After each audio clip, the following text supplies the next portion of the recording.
जय श्री राम दोस्तों। आज की कहानी कोई साधारण कहानी नहीं है, बहुत भयानक कहानी है। चलो कहानी को मैं आपको शुरू से सुनाता हूँ। मैं आपको बाद में बताऊँगा कि ये कहानी किसने भेजी थी, ठीक है। तो एक लड़का होता है सानू नाम का।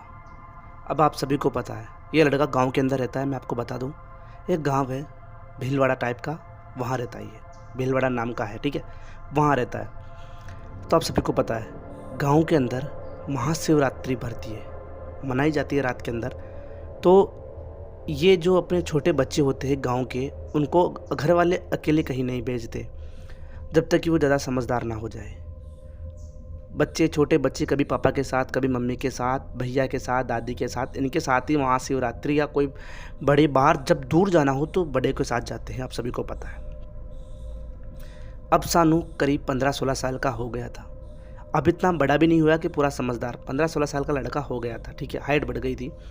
उसके दो दोस्त थे, नितिन और रोहित।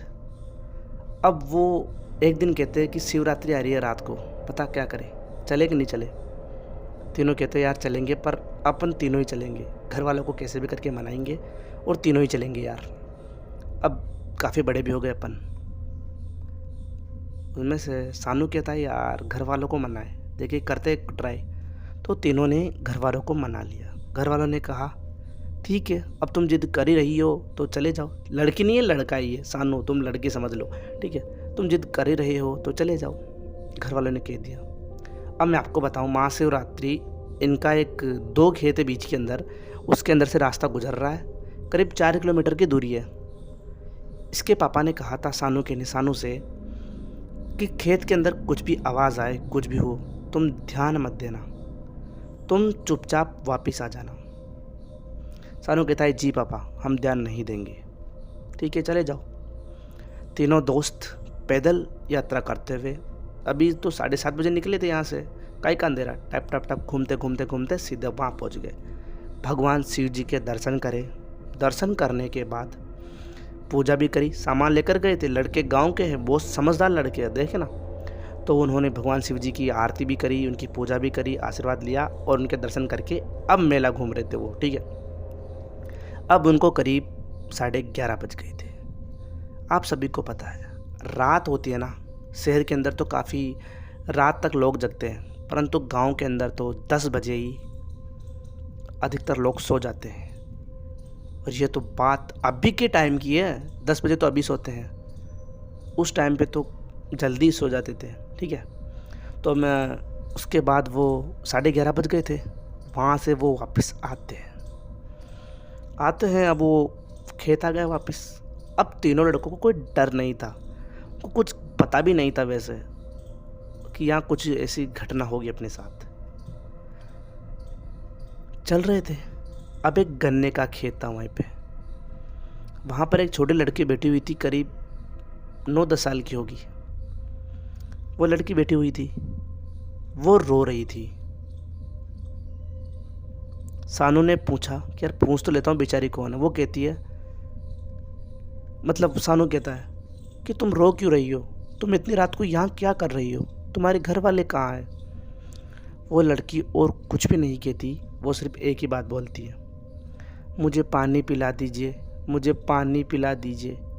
सानू कहता है हमारे पास पानी नहीं है, हम उधर से आ रहे थे, हमने तुम्हें रोता देखा, हमारे पास कुछ भी नहीं है।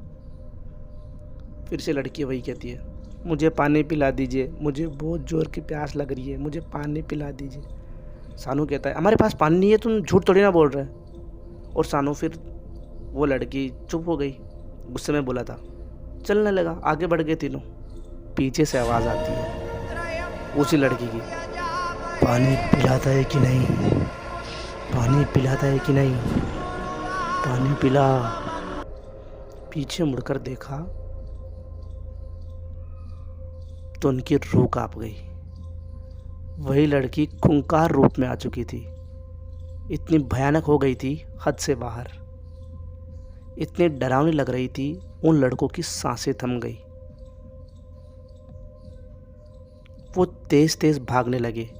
अब आपको बताऊं, गांव के अंदर एक ब्रह्मा बाबा होते हैं, उनका हम चबूतरा बना देते हैं, वहाँ पर वो निवास करते हैं। वो लड़के भागते भागते ब्रह्मा बाबा के पास तक पहुंच गए। गांव के अंदर ब्रह्मा बाबा बना देते हैं कहीं पे भी, गांव वाले होंगे उनको सबको पता होगा, ठीक है ना। जब तक वो ब्रह्मा बाबा के पहले पास नहीं पहुंचे थे, अपने आप पेड़ों से कबूतर हिलने लगे थे। कबूतर और कौवे होते हैं ना, वो उड़ने लगे थे।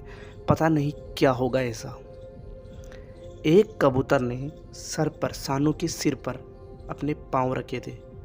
आपको पता है, अगर कोई कबूतर अपनी चोंच मार दे ज़बरदस्ती उड़कर आकर, तो ये बहुत अशुभ माना जाता है। ब्रह्मा बाबा के पास पहुंचते उनको अभी ये भी पता नहीं है कि कौन है ये, पीछे कौन है, इतनी भयानक महिला, ये कौन से भगवान है, उनको कौन भी पता नहीं है बच्चों को। वहाँ आते ही आवाज़ें कम हो गई, क्योंकि उनके पीछे जो पड़ रही थी बहुत तेज़ के कदम चल रहे थे। वहाँ आते ही आवाज़ें बिल्कुल बंद हो गई। लड़के अभी कुछ भी नहीं समझ रहे, बस उनको जान बचानी है और कुछ भी नहीं करनी। वहाँ से भागते भागते भागते अपने घर की तरफ भागने लगे। ब्रह्मा बाबा का जब वो चबूतरा निकला ना, उसके बाद फिर से कदमों की आवाज़ आई, इतनी भयानक आवाज़, बहुत बुरी। तीनों कैसे भी करके अपने घर पहुंच गए। घर पहुंचते ही सानू बेहोश हो गया और उसका घर वालों ने उसको उठाकर बेड पर रखा, तो वो बहुत गर्म हो रहा था, उसको बहुत ज़्यादा तबीयत खराब थी। वो दो लड़के भी, रोहित और नितिन, वो भी अपने घर पहुंच गए थे। उन्होंने अपने घर वालों को सब कुछ बता दिया था। उनके घर वाले इनके पास आए और जो अपना वो लड़का है सानू, उसके घर वालों को सब कुछ बता दिया। उन्होंने रात भर उसके गर्म पट्टी करी। सुबह उनकी तबीयत कुछ ज़्यादा ख़राब हो गई सानू की, तो वो हॉस्पिटल लेकर गए। हॉस्पिटल ले जाने के बाद डॉक्टर को कुछ नहीं बताया। डॉक्टर ने कहा इन्होंने कुछ ऐसा देख लिया है जो बहुत भयानक था, इसलिए सदमे में इनको बहुत तेज़ की बुखार आ रही है। करीब 5-6 दिन यहाँ एडमिट रहना पड़ेगा। 5 दिन तक एडमिट रहा और उसके बाद वो सही हुआ। अब वो पूरी तरह से ठीक हो चुका था, परंतु डरावना बहुत, डरता बहुत था। वो कहता कि पापा मेरे को ऐसी महिला दिखाई देती है रात के अंदर और वो मेरे को अपनी तरफ बुलाती है। ना तो उसकी आंखें दिखाई देती, ना उसका मुंह दिखाई देता। ये पता है कि सामने महिला खड़ी है। उसके पापा ने कहा सब ठीक हो जाएगा बेटा। तो वो सानू पूछता है कि पापा वो हुआ क्या था हमारे साथ, वो थे कौन, वो महिला थी कौन। उसके पापा कहते हैं कि मैंने तेरे से पहले भी कहा था, गन्ने के खेत में अगर कोई भी हो तो ध्यान मत देना। तूने बात नहीं मानी और वास्तव में बात मानी भी नहीं, हराम ज़्यादा ही था लड़का, शायद मानी नहीं यार। पापा ने पहले कहा था उससे। पापा उसको बताते हैं कि वो जो खेत है ना, वहाँ पर एक पिशाचनी घूमती है, काफ़ी साल पुरानी, और वो लोगों को अपनी मदद करने के लिए कहती है, कभी पाने के लिए, कभी खाने के लिए, कुछ कुछ कपड़ों के लिए। ऐसे जिन जिन लोगों ने उसकी मदद करी है, किसी ने उसको पानी पिलाया, किसी ने उसको खाना दिया, वो उसके शरीर में प्रवेश करती है और उसका पूरा खून निकाल लेती है, मतलब पूरा खून चूस जाती है। उसकी मौत पक्की होती है। और जिन्होंने उसकी बात नहीं मानी वो उसके पीछे पड़ जाती है। भला हो ब्रह्मा बाबा का जिन्होंने तुम्हारी जान बचा ली, वरना पता नहीं कि अपन दोनों ऐसे बैठकर आज बात करते कि नहीं करते। अब आपको बताता हूँ ये कहानी किसने भेजी। ये कहानी और किसी ने नहीं, रोहित ने भेजी है। पता है ना, अभी बताया था रोहित कौन है, उसके साथ घटी थी। ठीक है, अगर कहानी पसंद आई हो तो चैनल को सब्सक्राइब जरूर करना यार, एक कमेंट भी कर देना और वीडियो को लाइक भी कर देना। मिलता हूँ आपसे अगली कहानी में, तब तक के लिए बाय बाय।